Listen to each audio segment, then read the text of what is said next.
Hi everyone, and welcome to another session on Tech and High Growth 10-minute takeover. Today we're going to be talking about getting ready for an audit. The boot's on the other foot this time round. I'm going to be asking questions of Steve Leith, Head of Tech and High Growth at Parry, and I've had the pleasure of working with for the last 10 years or so. So today what we're going to be covering is some of the areas that you will encounter during a first year audit. Also going to cover off some of the areas that if you've not worked in tech and high growth before but working in a finance position, you might need to think through. And generally more of the areas that as you progress through the different venture rounds, what you need to think about from an audit perspective. We're going to cover off quite a few different areas today. We're going to cover areas in terms of intel generally around the audit market to start with, how you would de-risk the audit process as a whole and make it as smooth as possible, and get some really good insights from Steve around that. And then also identify some of the key areas that need to be thought through as you're progressing through an audit. So stuff around RevRec, intangibles, complex financial instruments, and going concern. So there'll be some of the areas that we'll delve into a little bit more detail then. So Steve, without further ado, should we get into the detail? Yep, let's do it. So can you give us some kind of intel currently in terms of the audit market, and what should people expect in the startup space?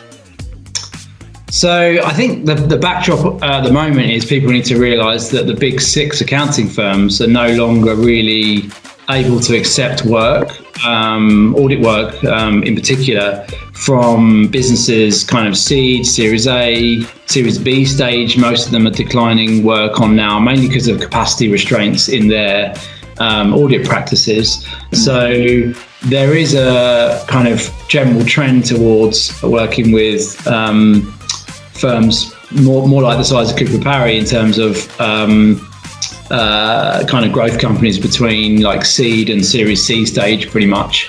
So that's a big focus of ours, and that's pretty much why we've set up this specialist team, tech and high growth team, to work exactly in that segment of the market. I guess the other backdrop is the fees in the audit space have increased in the last couple of years, particularly again in the bigger firms. Less so in probably firms of our size, but certainly the bigger firms, as they dealt with capacity issues, they were increasing their fees a lot. So we've seen companies coming out with auditors in the big firms actually looking to come down into some slightly smaller audit practices. And we've also seen issues with some of the bigger firms being able to be fast enough, frankly, with servicing companies when they're in growth mode. And so the fee levels that we normally see, we'll see like Series A audit fees, you'd expect to be somewhere between probably 17.5 and 25, which is roughly what, dependent on complexity of the business, dependent on if there's international aspects. And then Series B, you're kind of 25 to 35, and then Series C, kind of 35 upwards. So that's typically the fees that we're seeing if you're outside the big six firms. Yeah. Okay, cool. So how can a finance team de-risk an audit process and make it as smooth as possible? Okay, I mean, I think the big factor for me, and I say this to all of our clients, is let's make sure that you understand our audit strategy insofar as you can then prepare for the work we're about to do. If we just show up and start asking for information, we don't really understand what we're doing and why we're doing it. As a client, you can't really prepare for that. So actually, it's a bit better to have an open dialogue with the audit team to say, well, what information do you need, but also what's your strategy, what are your testing strategies, what are you actually going to do and have those conversations in the few weeks before the audit so everyone's aware of what's happening. I think being honest as a client, being honest about whether you are ready for an audit is super important. If you're feeling like you're on the back foot and you don't have capacity and you're not really ready and prepared, and you let the auditor start work, that is like that is generally the way audits end up going off the rails and taking like a long time, because it becomes very iterative rather than this being focused period. So That's a big thing. Make sure that audit firms you're working with, particularly if you're in a tech or growth business, have a team that understands this space. Yeah. If you're working with non-specialist teams, they're likely to come into things in the business that they may not understand fully because they're not working with these businesses day in, day out. We'll come on to some of these areas in this session, but I think that is quite a key thing. Given we're working with only venture companies in this team, we see, my audit teams are seeing very similar things in every company. Series A, Series B, Series C, you're seeing very similar issues coming out. And so we use that experience from one client to the next to really surface those issues early. So having a specialist team, important. Final point, international aspects, I think, make sure you're aware of how that's going to be dealt with from an audit perspective. Generally speaking, most of the audit work will be done from London. You wouldn't really necessarily need to have an audit kind of firm locally do something. So we pretty much on all of our audits, all the international work we do from London, from the central team. Yeah. So some of those points that are kind of key and pivotal to scaling tech businesses, the point you're making here is that you're kind of really seeing them live, you see them on a day-to-day basis. And actually, if they're dropped into just a general kind of mid-market audit practice, actually it makes it really challenging for those guys because they're not aware of them, they don't see it as regular as you guys, right? Yeah, exactly. And I think the secondary point to that is if you've got audit and tax being serviced by the same firm, if you feel like those teams that are supporting you are not connected and joined up, you're probably not going to get a particularly slick service out of that audit practice. So joining up like audit, tax, R&D, and making sure the firm that's looking after you is really slick on process in that whole area will make it be a much smoother process. Yeah, got you.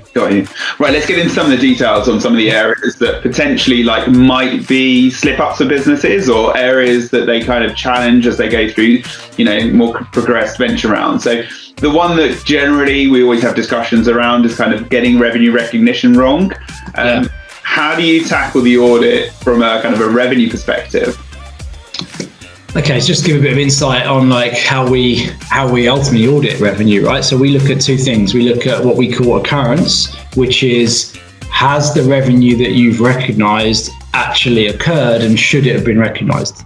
That's one thing that we're testing for. The second thing we're testing for is your revenue number complete? So maybe there's revenue that you should have recognized that you haven't, and how do we find that and how do we test for that? So the secondary bit to that is what are the trigger points around revenue and revenue recognition, and often it's around have your obligations of delivery of a service or a product being fulfilled, and if they have, that generally indicates that you've passed the revenue recognition point. And I think the other area we look at will be contract date. If it's a contract business, a SaaS business or something, contract date versus start date, and making sure if there's a gap between we've signed a contract, but actually the service didn't start until a month later or 2 months later for whatever reason, or there's some period of the client, your customer having access, then that can have an impact on RevRec. In the SaaS space, deferred revenue calculations are super important. So clients or businesses being really on top of those reconciliations is really important. We see people getting some things wrong around days versus months on cutoff, and maybe not cutting off revenue properly because they've calculated it on whole months instead of days. Can have an impact if you're early stage, if your revenue number is relatively small. So there's that.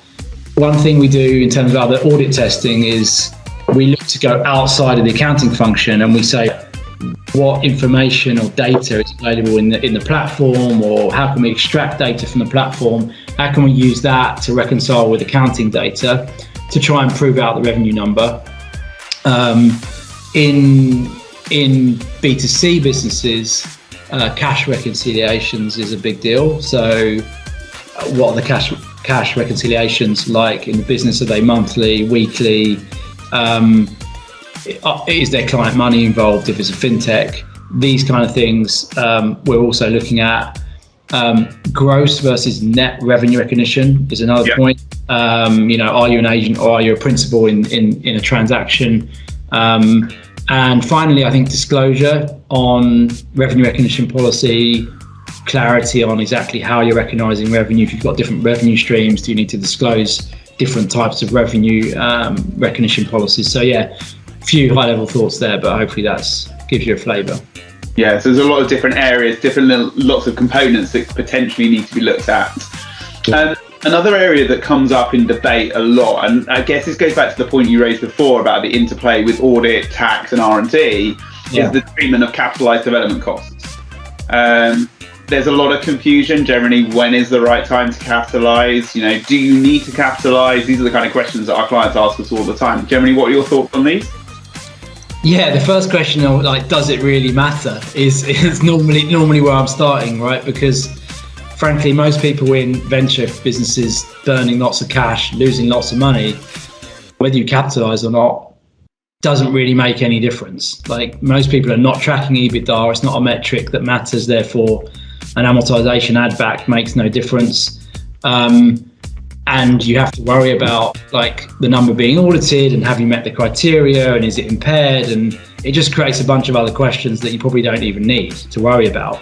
One thing to be aware of is under FRS 102, you have the choice to capitalise if you wish, development costs. Under IFRS, if you meet the criteria and you can measure the development costs appropriately, then you have to capitalise. I was talking to a Series C stage business this week about IFRS conversion. They were having to think about looking back 3 years for their development costs and whether they met the criteria and then having to capitalise. So make sure you keep good records around development costs, which, to be honest, can be connected to your R&D claims. If you've got good analysis around your R&D claims, then actually some of the kind of percentage allocations you're making can be good basis on which to look at capitalisation in the future if you do go to IFRS. Otherwise, to be honest, if you're in a regular scale up that's burning a lot of cash and losing money, I wouldn't really be focused too much on capitalisation at this point. It's probably something you don't need to worry about too much. Okay. Another area that we get asked a lot of questions about is kind of debt, equity instruments, kind of complex financial instruments, and how those need to be treated. How those should be treated. Generally speaking, what are your views? How should people approach those? There's a lot to cover in this area, so I'll try and give some headlines. But ultimately, we see options, prefs, warrants, convertibles. Pretty much in every venture business, you're going to see those instruments. So I think as a finance person, you need to be aware of the triggers that sit in the accounting standards for you to know how to deal with these instruments. So if I just canter through a few of those. So on share options, starting point is, as a finance person, make sure you've got a complete picture on your share options that exists, right? Have there, people make promises, are they legally actually issued? All of that stuff, which just make sure you've got a complete picture, right? That's a good starting point. I think the next point is, you'll be asking yourself, do I have a material share-based payment charge to worry about? Particularly if you're coming into first year thinking around share-based payments. So the best way to estimate that really is to say, is there a big difference between the strike price of the option and the likely valuation of the ordinary share, which might not be the same as the preference share if you've issued preference shares, the likely valuation of the ordinary share at the date of issue. If there's a big difference, i.e. a pref share's worth £3, you maybe discount that to £1 to get to an ordinary share. We'll come back to discounting in a second. Your strike price is 1p. Technically, you've issued 99p's worth of value, right? Between 1p and £1, you've issued value. So that is going to start to suggest you've got share-based payment expenses to worry about. Yeah. If your valuation is £1 and you've actually got a strike price of £1, then the reality is you're probably not going to have a very big charge. But the key is getting to this valuation point. The biggest issue in share-based payment workings generally is what's the value of the ordinary share? And that's the most sensitive input. If you've got to deal with working out what the value of the share is, that can involve quite a lot of judgment. And I see finance people maybe not being clear on how to get to that valuation of the share to be able to plug into the Black-Scholes model for the share-based payment working. So, we can talk a little bit around that, but don't assume your HMRC valuation is the valuation you can use for accounting purposes for Black-Scholes. Remember, if you've got a pref share valuation, that's not going to be the same as a ordinary share valuation for the purposes of accounting. You've got to think about discounting on the pref share value. I think final point around the calculations, probably make sure you build in a forfeiture rate of people that you believe are going to leave the business, and therefore that reduces the share-based payment charge a bit further. But there's lots of confusion around option calculations. In reality, if you have a good model and you can, you generally can get to a number relatively easily. Some audit teams who are not that well versed in the space and maybe don't deal with options every day might give you a bit of a hard time about some of the judgments. Yeah. But at the end of the day, they are judgments that management need to make, and generally speaking, you should be able to support those, with reasonable assumptions. Yeah. Okay. Just moving into pref shares, which a lot of businesses have. Just be careful with anti-dilution provisions in your shareholders agreement. Redemption provisions can also kind of create what we call contingent obligations.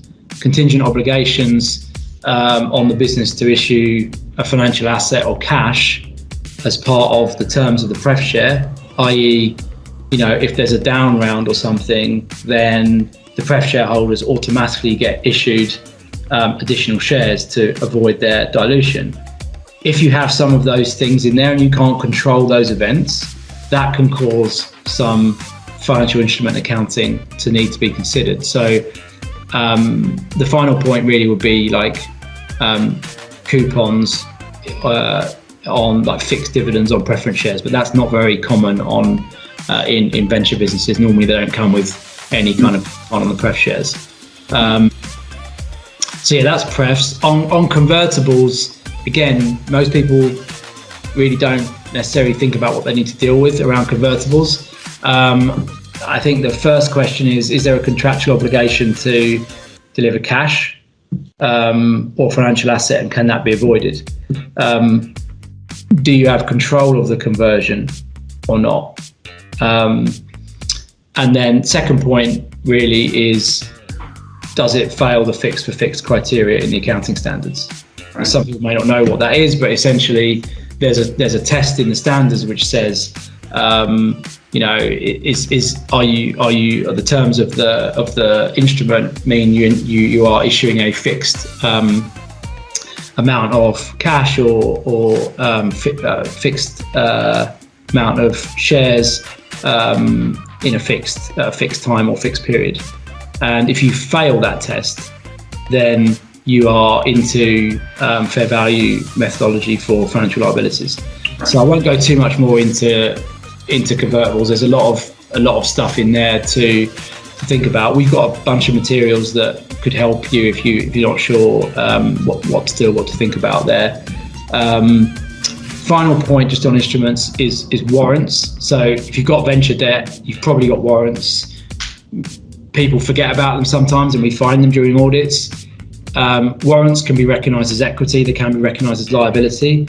There's two different treatments depending on the terms of the warrant. Just make sure you're aware of how to deal with those. Surface them early to your audit team, or give us a shout if you're not sure what to do with them or account for them. We can help you out. Perfect. It would be remiss of me not to say that there are kind of complex tax rules in relation to some of the areas you've just touched on as well. So they might need to talk through as well. I think one of the final areas that we're going to look at as well is, an area sometimes that gets quite complicated during an audit process is around the going concern criteria. Yeah. How can kind of FDs, CFOs prepare and tackle this in advance if they know that potentially going concern is going to be an issue for them?